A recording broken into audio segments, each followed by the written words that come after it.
बँकेचे कर्ज मिळवणं म्हणजे अतिशय गुंतागुंतीचं काम। मात्र राजकारण्यांना सुद्धा सहज बँकेचे कर्ज मिळत नाही असं वक्तव्य मंत्री गुलाबराव पाटील यांनी केलं।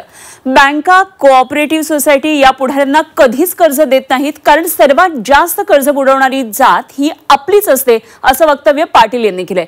त्यामुळे अनेकांच्या भुवया उंचावल्यात। मला तरी असं वाटतं की आपल्यासारखे कोणीच पुढाऱ्यांना त्यांनी कर्ज दिलेलं नसेल, कारण की देतच नाहीये लोक। सगळ्यात डुबवणारी ज्या बाबतीत राहते। पाणी पुरवठा मंत्री गुलाबराव पाटील काय म्हणतायत ऐकलं का?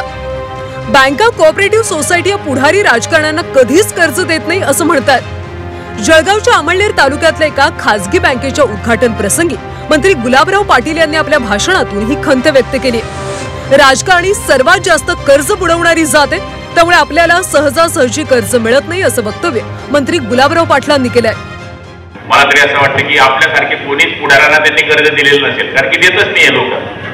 सगळ्यात डुबवणारी ज्या बाबतीत राहते।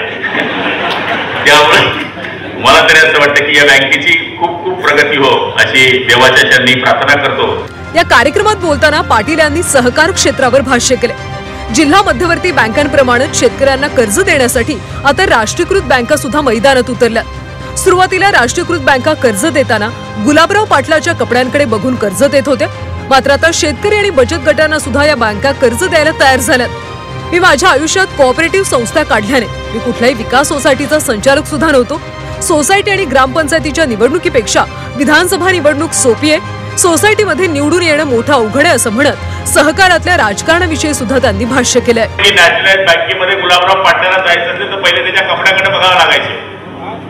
आता तसं नाही आहे। साधी बचत गटची महिला तरी गेली आणि तिने आपला प्रोजेक्ट रिपोर्ट सादर केला तरी आता त्या सुद्धा बँका पैसे देऊन उभ्या आहेत की बाबा घ्या आणि आता तुमचा उद्योगधंदा सुरू करा। अशी निवडणूक ग्रामपंचायतीच्या निवडणुकीपेक्षा आमदारकीची निवडणूक सोपी आहे, कारण यांना मर्यादित मतांमध्ये कार्यक्रम करायचा आहे।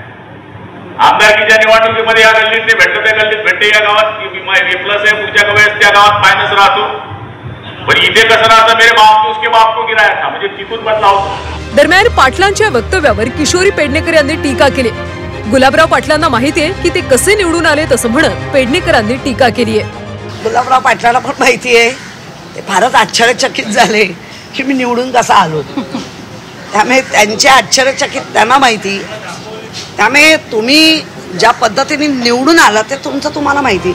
तर गुलाबराव पाटील काय म्हणतात मला माहिती नाही, मी मात्र रेग्युलर हप्ते भरतो असं संजय शिरसाट यांनी म्हटलंय। गुलाबरावचा अनुभव काय मला माहित नाही, परंतु माझ्याकडे हप्ते रेग्युलर जातात, मी बँकेचे हप्ते रेग्युलर भरतो, म्हणून मला त्याबद्दल माहिती नाही। काही लोकांची नाव कदाचित त्यांच्याकडे असतील। खरं तर पुढारी राजकारणी हे कर्ज बुडवतात या गुलाबराव पाटलांच्या विधानात तथ्य आहे। अनेकदा पदाचा वापर करत कर्जाची परतफेड केली जात नाही किंवा कर्जाचे हप्ते थकवले जातात। काही प्रकरणात तर राजकारण्यांचं कर्ज माफही केलं जातं। आता गुलाबराव पाटलांच्या या विधानाची चांगलीच चर्चा रंगली आहे। वाल्मिक जोशी, झी24 तास, जळगाव।